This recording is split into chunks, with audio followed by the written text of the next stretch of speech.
Hey everyone, good morning, good afternoon. Welcome back to my channel and welcome back to my shop here.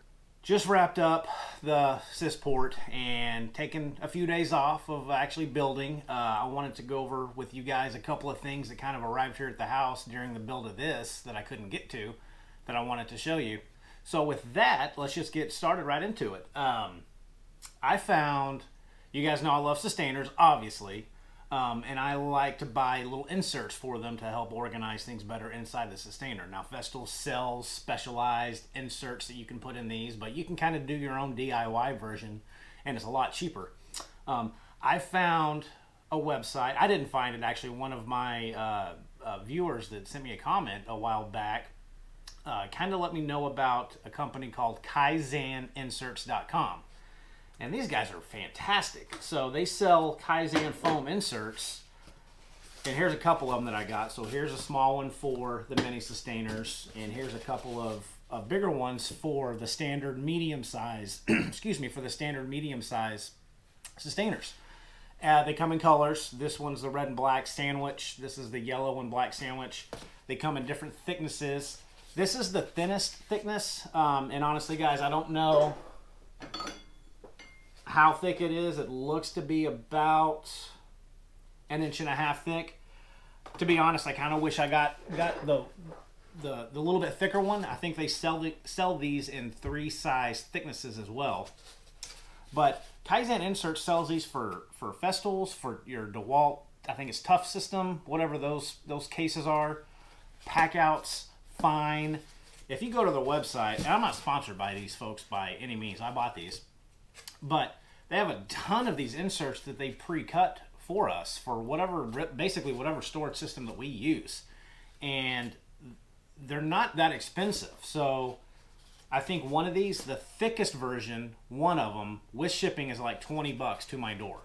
And these little mini Systainers, I think were like 10 bucks plus shipping. So it's really not that bad, you know, if you want to get into Kaizen foam. So what I'm going to do, I think I'm going to use these for some of my woodpecker stuff, but I've already got one in here.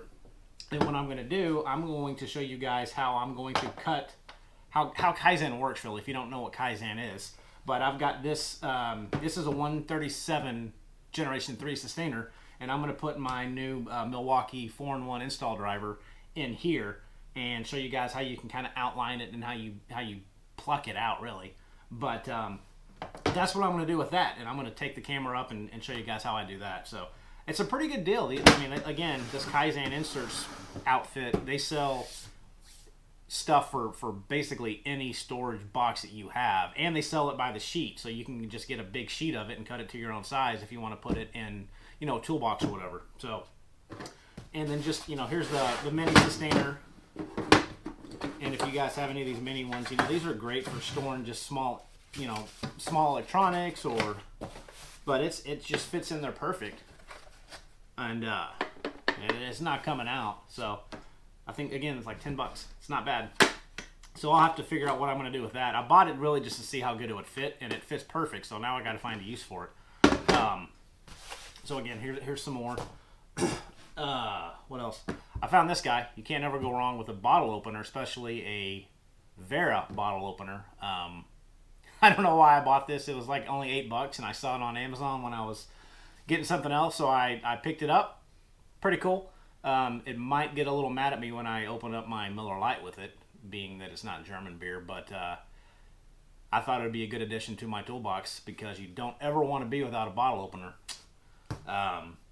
And then the other thing, I'm going to probably make a separate video on it, but I ordered the Makita splinter guard for my Festool Festool rail.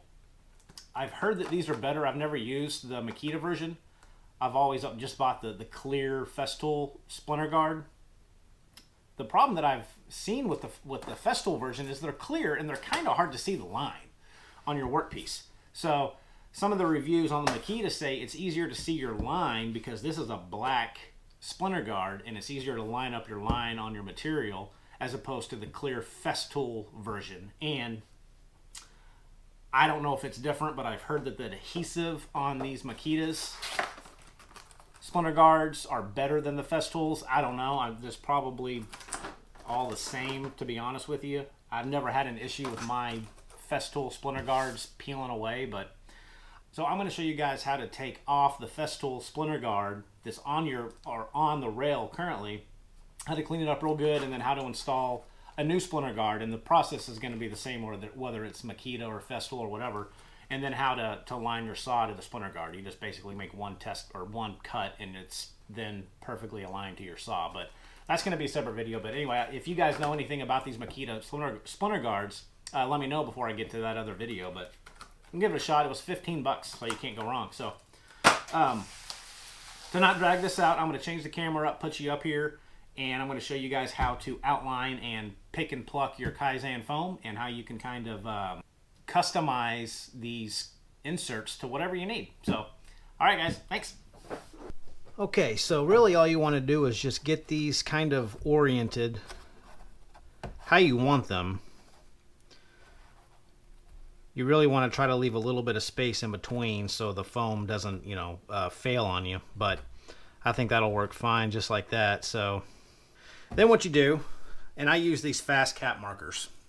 They're a long tip marker, and that really allows you to kind of outline your tool.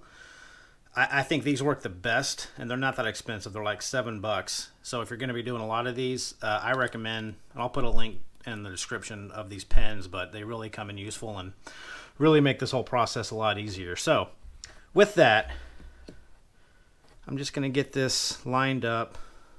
Take your marker and just slowly kind of outline the outside of your tool, keeping your marker straight up and down.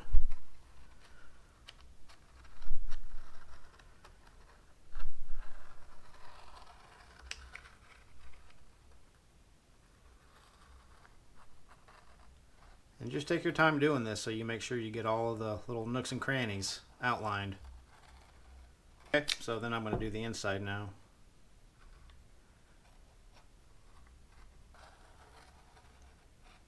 There we go. Okay, so now you can remove this. So I'm going to remove all of this foam, and I'll show you how to cut it, but I'm going to go in and I'm going to go ahead and outline everything so I can remember where everything goes.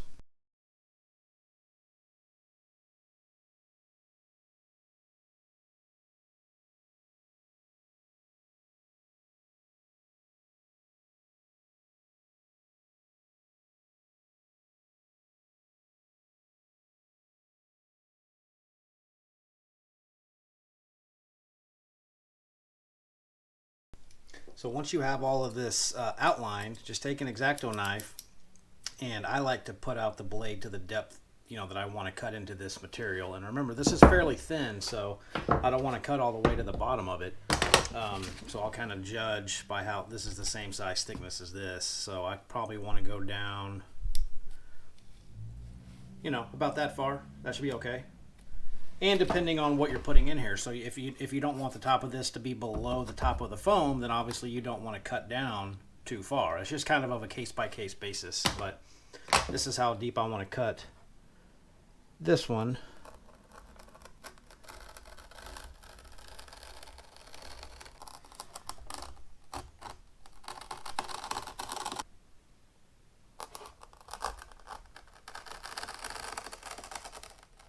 Okay. And with that cut, just kind of dig your fingers in here and start pulling up the layers.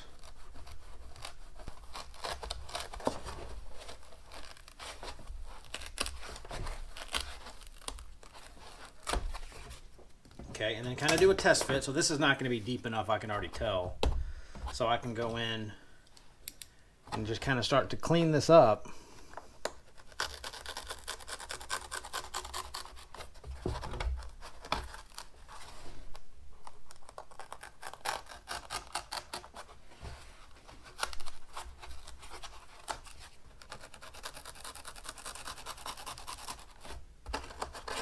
To hold this, and that's going to stay in there and not move around. So I'm going to go in and cut all these out.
Okay guys, so that is really all there is to these Kaizen foam inserts. Outline your tool, take a take an X-Acto knife, cut out it, and just dig your fingers in there and pull it out. You can kind of tweak how deep you want it. You can start pulling off layer by layer, or getting your blade, you know, kind of bend it down and slice some of it off. But it's really pretty simple, and once you do one or two, you get kind of used to it, and you can knock them out quickly, and then you'll start to find all kinds of uses for these foam inserts. But anyway, turned out pretty good. It's gonna keep things. It's gonna keep all the items inside from moving back and forth if you put it in your truck or whatever. Just kind of keeps everything in its place. So again, that's all there is to it. So simple, quick little video. Thanks for watching, guys, and we will talk to you soon. Take care.